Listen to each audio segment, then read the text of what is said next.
Hi കൂട്ടുകാരി, എല്ലാവർക്കും സുഖാണോ? ക്രിസ്മസ് ഒക്കെ അല്ലേ വരുന്നത്. അപ്പം നമുക്ക് മുട്ടയും മൈദയും ഓവനും ഒന്നും ഇല്ലാതെ ഒരു കേക്ക് ഉണ്ടാക്കിയാലോ? അതിനായി ഈ കപ്പിന് 1 കപ്പ് റവ എടുത്തിട്ടുണ്ട്. ഈ കപ്പിന് 1/2 കപ്പ് പഞ്ചസാര, 1 കപ്പ് പാല്. ഇത് പകുതി പാൽ ഒഴിച്ചു കൊടുക്കാം. ഇത് ചൂട് പാലാണ്, ഒത്തിരി ചൂടല്ല. ഇതൊന്നും എല്ലാം കൂടെ നന്നായിട്ട് മിക്സ് ചെയ്തിട്ട് ഒരു 15 മിനിറ്റ് നേരം റെസ്റ്റ് ചെയ്യാൻ വെക്കാം. കുഴച്ച് വെച്ച റവ നമുക്ക് മിക്സിയുടെ ജാറിലേക്ക് ഇട്ട് കൊടുക്കാം. ഇതിലേക്ക് 1/2 കപ്പ് കസ്റ്റാർഡ് പൗഡർ ചേർത്ത് കൊടുക്കാം. 1/2 കപ്പ് പാൽപ്പൊടി ഇട്ട് കൊടുക്കാം. 1/4 teaspoon baking soda, 1 spoon baking powder, ഉപ്പും കൂടെ ഇട്ട് കൊടുക്കാം. ഒരു 1/4 കപ്പ് പാലും കൂടി ഒഴിച്ചു കൊടുക്കാം. ഒരു 3 സ്പൂൺ നെയ്യ് ഒഴിച്ചു കൊടുക്കാം. നെയ്ക്ക് പകരം എണ്ണ ചേർത്ത് കൊടുത്താലും മതി. ഇതെല്ലാം കൂടെ ഒന്ന് അടിച്ചെടുക്കാം. 1 സ്പൂൺ ചെറുനാരങ്ങ നീരും കൂടെ ഒഴിച്ചു കൊടുത്തിട്ട് ഒന്നുകൂടെ ഒന്ന് അടിച്ചെടുക്കാം.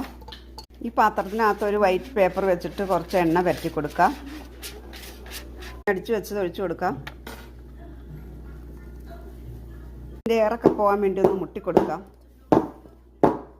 ഈ മുകളിൽ കൂടെ ഒരു 5-6 ക്യാഷ് വെച്ച് കൊടുക്കാം. 1 മിനിറ്റ് മുമ്പ് തീ ഓണാക്കി കുക്കർ ചൂടാക്കി വെച്ചതാണ്. ഇനി അതിലേക്ക് വെച്ച് കൊടുക്കാം. കുക്കർ അടച്ചു വെച്ച് തീ കുറച്ച് വെച്ച് ഒരു 45 മിനിറ്റ് നേരം കുക്ക് ചെയ്യാം. കേക്ക് വെന്തോന്ന് നമുക്ക് കുത്തി നോക്കാം. അപ്പം നമ്മുടെ കേക്ക് വെന്ത് വന്നിട്ടുണ്ട്. എടുക്കാം. അപ്പം നമ്മുടെ കേക്ക് റെഡിയായി വന്നിട്ടുണ്ട്. നല്ല സോഫ്റ്റായ കേക്കാണ്. ഈ വീഡിയോ ഇഷ്ടപ്പെട്ട ഷെയർ ചെയ്യുകയും ലൈക്ക് ചെയ്യുകയും കമൻറ്റ് ചെയ്യുകയും ചെയ്യണേ. സബ്സ്ക്രൈബ് ചെയ്യാത്തവരൊന്ന് സബ്സ്ക്രൈബ് ചെയ്ത് സപ്പോർട്ട് ചെയ്യണേ പ്ലീസ്. അപ്പോൾ ഇതുപോലെ എല്ലാവരും ഒന്ന് ട്രൈ ചെയ്ത് നോക്കണേ. അപ്പോൾ എല്ലാ കൂട്ടുകാർക്കും എൻ്റെ ഹാപ്പി ക്രിസ്മസ്. അടുത്ത വീഡിയോ കാണാം. Thank you.